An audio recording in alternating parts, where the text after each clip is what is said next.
Today, we're going back to basics. Whether you've just bought your first Apple Watch or upgrading from an older model, this is the video for you. I'll be covering everything you need to know from the Apple Watch's top essential features to showing you how to optimize your watch in terms of its settings, battery life, as well as performance. Now, I'll be demonstrating this on my Apple Watch SE 2. However, this video also applies to the Apple Watch Series 9, 8, 7, basically all currently supported Apple Watch models. Now, this video is going to make your experience better and help you get the most out of your Apple Watch and WatchOS. So without further ado, let's get started. So first, let's take a look at customizing the watch face, probably the most important part of your Apple Watch. Now, to change your watch face, what you can do is press and hold on the watch face, and then using the digital crown, you can scroll up and down to cycle between all the watch faces that you've created. And then if, say, you want to switch it to this one here, simply tap in on it, and it will then change the watch face. Now, let me go ahead and show you how to create a new watch face. So if we tap and hold on the watch face, and this time cycle all the way to the right, we get this new screen here with this little plus icon.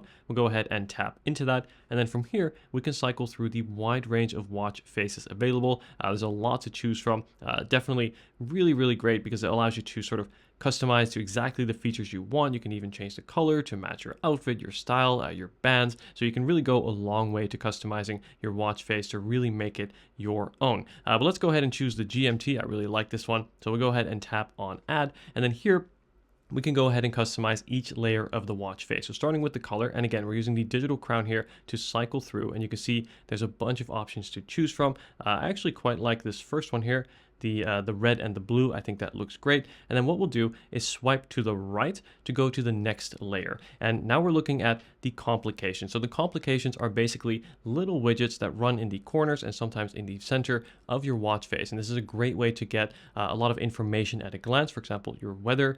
You can even have shortcuts to apps. And this is really useful. And we can also customize these. So say up here on the top left, I have one for the level of UV.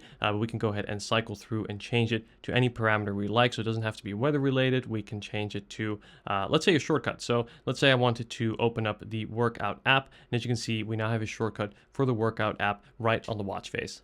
So again, complications are a great way to see app info right at a glance directly on your watch. Now, I do have one word of caution when it comes to complications, and that is that they do cause, or rather use battery. So the more complications you have running, the more will be running in the background. And if you really want to preserve the maximum amount of battery health possible, or battery life rather, you may want to limit the amount of complications you use. So really only have complications there if you're actually going to use them. And otherwise, you can also opt to simply leave it blank by scrolling all the way down and tapping off here. So my advice when it comes to complications is less is more. Maybe use a couple like I have set up here. By the way, I got plenty of battery tips and battery saving tips coming up in this video. Great, and in this case, that was all the layers for this particular watch face. And once we are happy, we're going to go ahead and press on the digital crown. You'll see the watch face has now been saved. We can tap into it, and here we go. Our watch face that we just put together has now been stored in our watch faces. Great, so now that we've looked at customizing the watch face, let's take a look at some of the essential gestures for the Apple Watch and the functionality behind each. So first, to access your notifications, you're going to swipe down from the top center of your watch face, and you can do this also in apps, and this will give you a breakdown of all of your notifications. Now, these will be grouped by app, and then you can also have a clear button, normally speaking, here at the top to clear your notifications, and to exit, simply press the digital crown or swipe up again from the bottom. Now, next, if we go ahead and swipe down from the bottom up, we have a new feature that is called Smart Stack, and this is pretty cool. So basically, it's almost like running little apps here, almost in widget form, multiple applications to give you a lot of information at a glance without having to go and open individual apps on your watch. Simply swipe up from the bottom, it'll give you the time, the date, and you can of course also customize this. So let's say here, let's go to the activity one here, and go ahead and press and hold. I have the option to remove it. I can also add a new one. And this here, you can see has a lot of apps. Basically, every app will have a widget here for this Smart Stack. And this is really great because often I find myself using my Apple Watch and I quickly just want to see the weather or perhaps see how far I've been completing my workout rings. So without having to go into those individual apps, this still gives me a really nice sort of top level view of my tasks on my Apple Watch. And of course, if I want to expand on any of these, I can simply tap into them to launch the full app. We'll take a look at more specifically though in the applications in a sec, but for now, this is the Smart Stack. And again, to access it, swipe from the bottom up of your watch, and to go back home, simply press the digital crown. Up next, next to the digital crown here on the left side or right side of your watch, depending on your orientation, we'll talk about that too, you have a button here, and this is called the side button. So if we go ahead and press the side button, you'll see that we bring up the control center. Now, this will look familiar perhaps to your iPhone, where this will again give you really clear and easy overview of some of your core system functions of the Apple Watch. It'll allow you, for example, to turn on and off your Wi-Fi. You can go ahead and switch to silent or loud mode. You can also ping your phone, which is really cool. See, I got my phone here on the left, and go ahead and ping it. And there we go, that just goes off. So great if you ever lose your phone. And then of course here also we can see the battery health, or the battery percentage rather, so 71%. Also have the option to enter low power mode right from the control center. So there's a lot to do here, really cool features, including the flashlight, which is actually quite useful. If you turn your wrist, it'll actually get quite bright. There you go, as you can see, so useful if you're looking for keys in your bag or something like that. So control center, basically press the side button, that will come up, press it again to dismiss it. And from the control center, let's take a look at the home screen. So to access this, simply press on the digital crown once, and here we go. This will give you a view of all the applications installed on your Apple Watch. This is a grid view by default. You can scroll through with your digital crown or simply use your finger, and it's going to keep your most used applications right in the front and center. So you can see for me, it's my calendar, my messages, weather, my timer, and this is what I suggest you do, as you are able to move these apps around. So for example, I can press and hold on any of the applications here. You'll see they kind of start to jiggle, again, familiar to what you have on iPhone. And let's say I want my news app a little bit more front and center, simply move that up like so. So my advice is to keep your most used applications in the middle of the display to make them easy to access and to find. Next, I want to show you how to multitask on your Apple Watch. So what you can do is, of course, open an application. So let's say I'm going to open up the weather app, go back home, and then open up settings. But to get a more clear overview of all your open applications, what you can do is double press the digital crown. And as you can see, that's then going to give a really nice drawer menu here of all the applications that are open and running on your Apple Watch, making it super easy to tap into and switch between your open apps. So again, just simply double press the digital crown to access that menu. Great. So now that we've looked at how to use your watch, let me show you how to set up your watch to maximize the battery life, performance, as well as the features. Now, the settings application on the Apple Watch is quite good. It does let you change the core settings on the fly. However, since today we are diving deep, we're going to jump over to the iPhone and the watch app on the phone, as this will allow us to change even more settings. Let's go. All right, so here we are on the Watch app on your iPhone. As you can see, I've got my Apple Watch here off to the right, and we're going to be working off my iPhone here, which is the one that is paired with my Apple Watch. Now, quickly to show you what the application looks like, it's this Watch app right here. So this will come pre-installed on your iPhone. If you don't find it here, don't worry, you can go to the App Store, search for Watch, and download or install the application from there. So once you found the application, we're going to go ahead and tap into it. And as you can see, this will give us a wonderful overview of the Apple Watch. So first, it will be the name of the watch.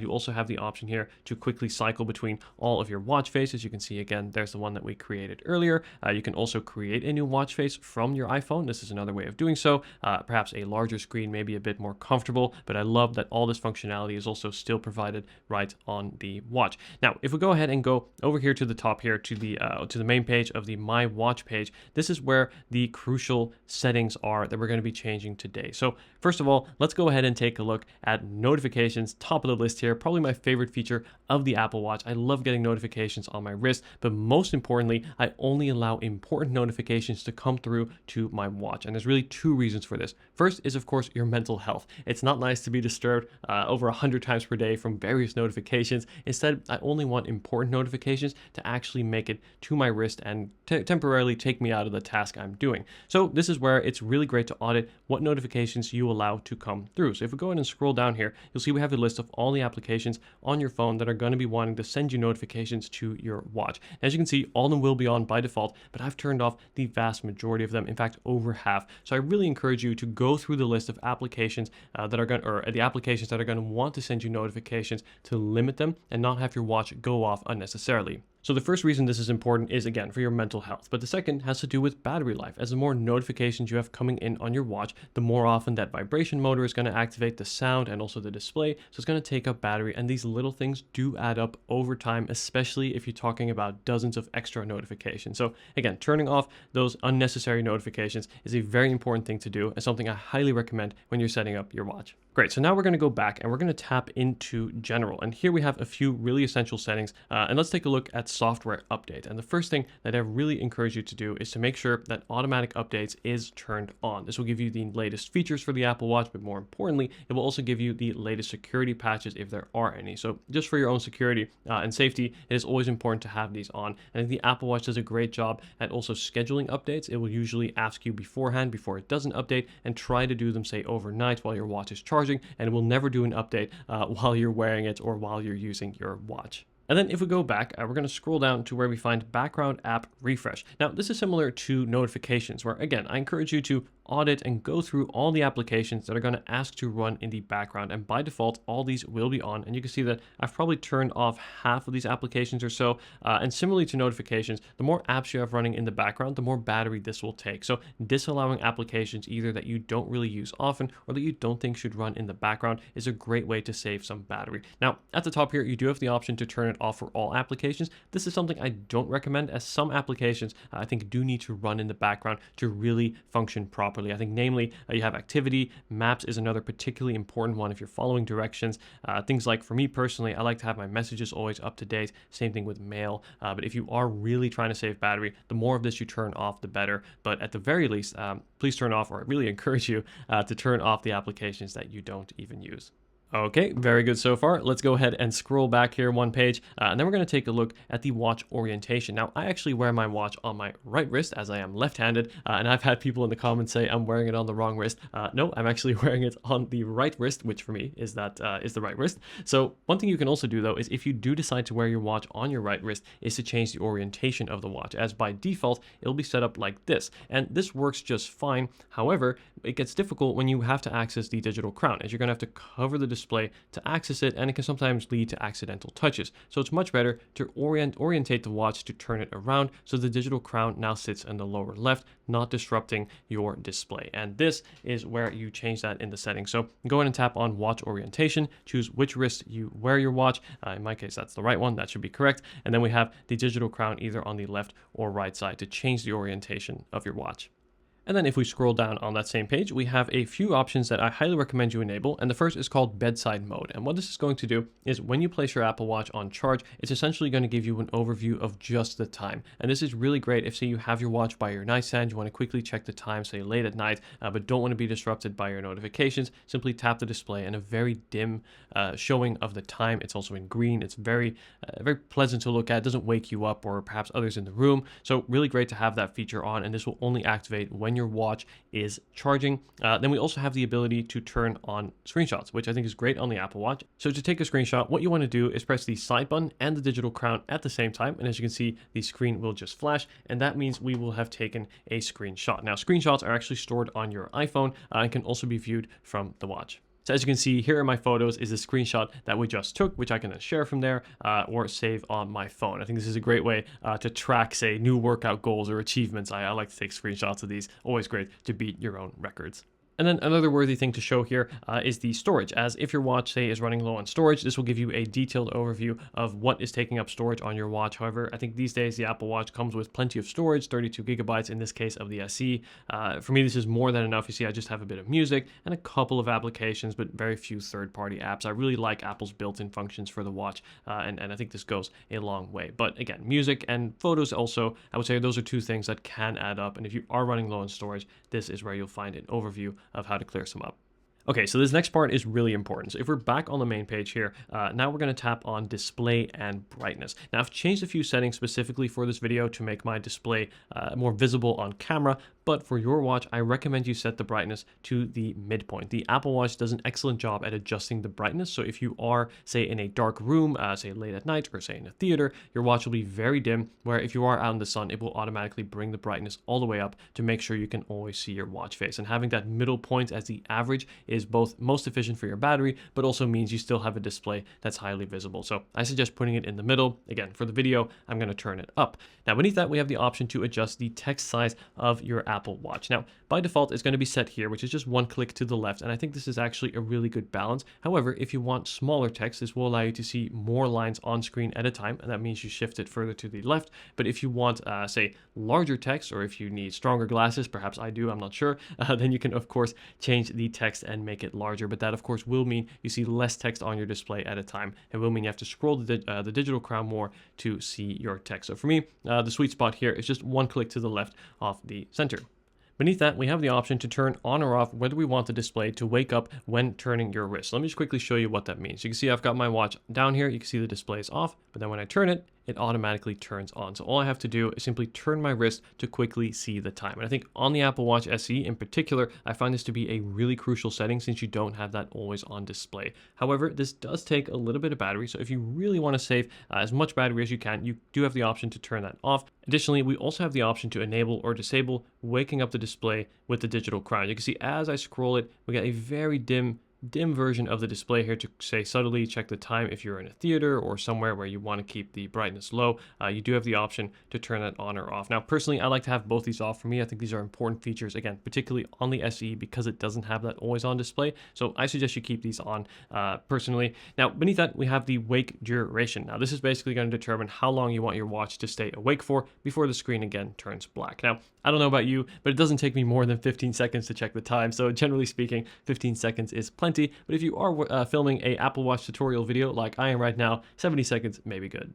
And now let's take a look at Siri. So on the main page, we're going to tap on Siri, and then here we have a crucial setting that I really recommend you turn off, and that is called Listen For. Now, I suggest you turn this off entirely, as what this basically allows is for hands-free use of Siri, which on one hand is useful because you don't have to do anything, you just have to speak to activate Siri. But in my experience, I found this often leads to accidental activations of Siri. So for example, if you say the word seriously, that can actually trigger Siri on my watch. That can be quite disruptive, say during meetings or something. So I prefer to keep this off. And the second main reason, or perhaps the most important reason for why I turn this off is because of battery life. Because when you have this on, your microphone will be constantly listening for that activation phrase to figure out when to launch Siri. So if you turn this off, that feature or those mics won't be running, and that's going to save you a lot of battery. In fact, this is probably the singular most important or most impactful setting for your battery life. So definitely suggest you turn this off. But you may be wondering, well, how do we then activate Siri? Well, that is with the digital crown. So we have this option down here, press digital crown, make sure that that is on. As you can see, will it rain today? What you want to do is simply press and hold the digital crown for a second, Siri will come up, and then you can speak to Siri just like normal. All right, looking good. So if we go back to the main page here, now I want to talk about sound and haptics. As of course, with a notification, when it does come into your watch, you have the option to either have it play out loud over the speaker, or you can have your watch run on silent mode, which is what I prefer. So I actually keep my watch on silent at all times. So my watch basically never makes a noise. I found the haptic feedback on the Apple Watch to be excellent. It is strong enough to where you definitely feel it. You can even make it more prominent here in these settings. So this is a way to receive notifications and of course, not disrupt anyone else. I think this is really the best way to go. But if you do want your notifications to be really loud and clear, you can turn off silent mode and then turn up the volume to make it really known when you have received, or to make sure that you don't miss your notification. Again, of course, turning off the volume or running on silent mode is again a way to save some battery. And then let's take a look at the passcodes. If we go ahead and tap into that here, we have a few really useful options. And the first is unlock with iPhone. So I really recommend you turn this on. What that basically means is if, say, in the morning when you wake up, you put your Apple Watch on without having to type in your PIN code on your passcode on your Apple Watch, if you've unlocked your iPhone and you're using your iPhone, your Apple Watch will detect that and then automatically unlock itself. So super useful and saves you from having to type in that passcode on your phone. Beneath that, we also have an option to turn on or off erase data. And what this is essentially going to do is after 10 failed password attempts, your watch will automatically erase itself and protect your data. Now, this is especially useful if, say, in the event of your watch being lost or stolen, and say someone's trying to brute force their way in by guessing your password. This means that 1, they will never be able to do so, and 2, after 10 attempts, your watch will completely erase itself, bricking itself, making it useless to the one who has a hold of it, and also means your data is safe. So this is, of course, very important. Now, my one word of caution with this setting is if, say, you may have kids, or if you are prone to forgetting your password, you don't want your watch to erase itself too often. So then, of course, you may want to keep this feature off. But for most people, I like this advice to have this on.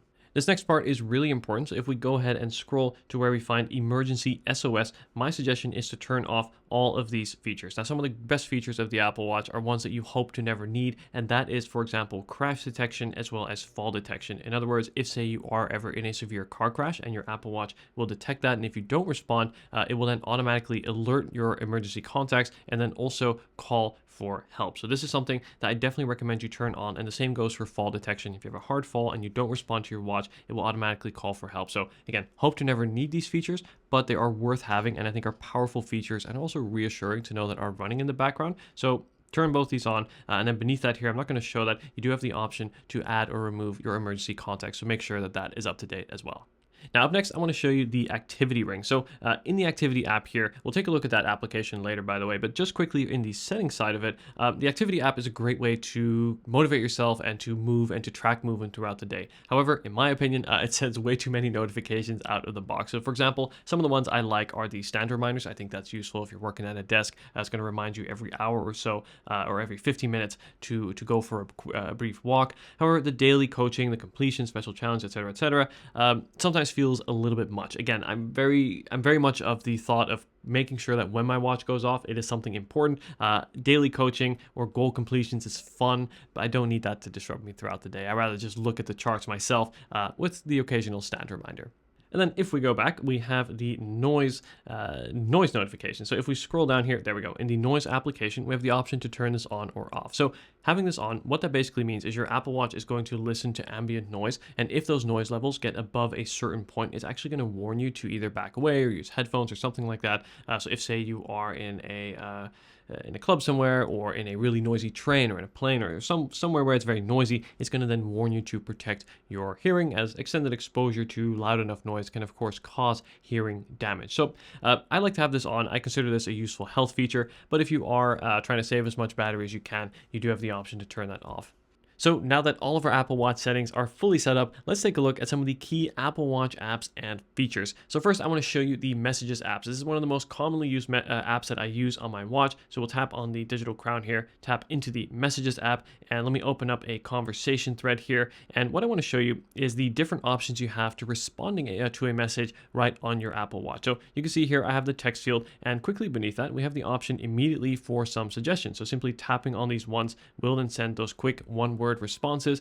Many times that is enough for a message, but of course if you want to type more, you can go ahead and tap on the text field, and then you have the option to draw out letters. So I can go ahead and draw out an A, and you can see we've got an A there. I can then also add an emoji, tap on the emoji icon, and my favorite way is to respond via dictation. Hi, I'll be there in 3 minutes. And there we go. So I actually found this to be really accurate. And then we can, of course, also tap send and send a message directly from the watch. Now, the final way to respond to a message is if I bring my phone over here, just in the background, you'll see that if I tap on the text field, we get a notification on my watch or on my phone. And I can go ahead and type on my phone using the keyboard to then fill that message into the Apple Watch. This is one I don't use often, but it's still nice to know that it's there. For me, I think the dictation feature works really well. Next, I want to show you how to control your music on your Apple Watch. So let's say I'm playing a song here on my phone. Great song, by the way. You'll see that automatically on my Apple Watch, we'll get a now playing screen showing exactly what is playing. And I can also change the control. So I can go ahead and skip songs. I can pause it, or I can even adjust the volume using the digital crown, which is really great and really convenient, especially if, say, you're going for a workout or something, you don't want to pull out your phone. You can just play this right through the watch and control your music through that as well. And here on the watch face, you'll see we have this little music icon here at the top. So simply tap into that. Oh, one more time. There we go. Tap into that, and then we're back to now playing to see the music that is playing on your watch. And this brings me to the Activity Rings application. So you'll see that I do have a complication for it down here, but if you don't have one on your watch face, it's going to be this icon here with those rings. So if we tap into that, you'll see that we have 3 rings. Now, each of these rings represents a different form of exercise. So the red one will be your move ring. That's basically walking. Green is exercise, which is more like working out or even speed walking. I think it usually counts as exercise. And then blue is standing. Now, this is an absolutely great way, I think, to visually show how much or little exercise you've done each day. And my goal is really to fill this up every day. So yeah, still got some time, some way to go here. So this is a really great way to go through. And of course, with your digital crown, you can cycle or scroll through to see a more detailed breakdown. So you have your calorie breakdown.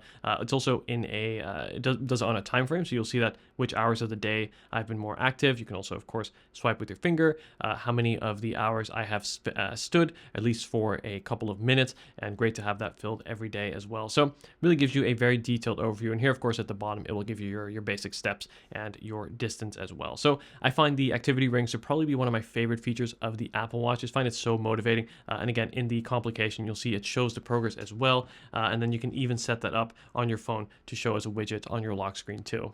Let's say you want to start a workout. So to do this, we're going to go into the home screen here, and then what we'll tap on is the workout app, and that's this app here in the top left. So this little running man here, and we can scroll through all the workouts available. Now, Apple has actually recently added more. They're constantly adding more, it seems. There's so many different workouts to choose from, and to start a workout, we'll go ahead and simply tap on it. I'm going to go for the countdown. 3, 2, 1, and there we go. The workout will start. It will show you how many calories you've burned. It will show you the heart rate as well as the distance, and then to stop the workout, simply swipe to the left, and then we'll tap on end, and of course all this data is synced across to your phone as well. And next, I think weather is also a really useful application on the Apple Watch. In the recent WatchOS updates, they've actually made it, I think, a lot more useful even. So here we have a clear overview of your hourly weather. We can scroll down and get the week overview. See, we get the forecast, really great, really visually good looking application. And then over here, of course, we can see the list of all the locations that you may have saved and simply swipe between them. So go ahead and tap on it here, and you'll see that this will then adjust based on all your locations. And this, of course, syncs with your iPhone. So whichever countries you have set on your iPhone will be the ones that are synced here on your Apple Watch.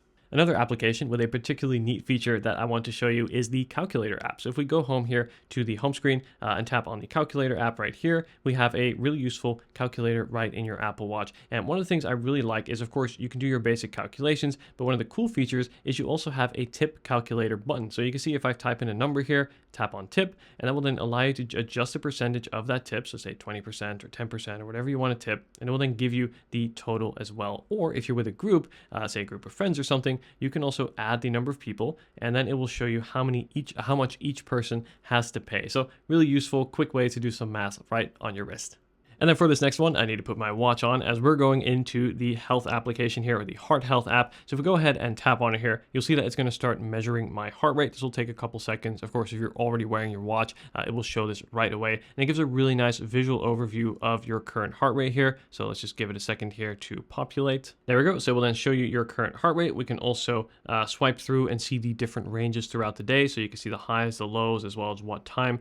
Really great if you are trying to track your heart rate, especially for workouts. I find this to be really great to look at, and also just fascinating to have. But of course, if you do have a heart condition, the health related features, particularly the heart health related features of the Apple Watch, I think are a really powerful tool to have. And then I want to show you the phone app. So there's a common misconception about whether or not you can actually make phone calls from the Apple Watch SE or even the non-cellular versions of the Apple Watch. And the answer is yes, you can. The only difference is that you do need to have your iPhone nearby, as it's going to use the cellular plan from your phone. But this will allow you to still make any kind of phone call, whether it be a FaceTime call or a call to any different number. You can simply use the dial pad on your watch. The speaker is actually surprisingly loud. Unfortunately, the speaker can't be used for music, but it can be used for calls. And again, it's surprisingly loud. And the microphone here, you'll see it there on the side, is pretty good as well, especially at canceling out ambient noise. Like, you don't need to have your watch basically up to your mouth. You can almost have it down, and it still works quite well.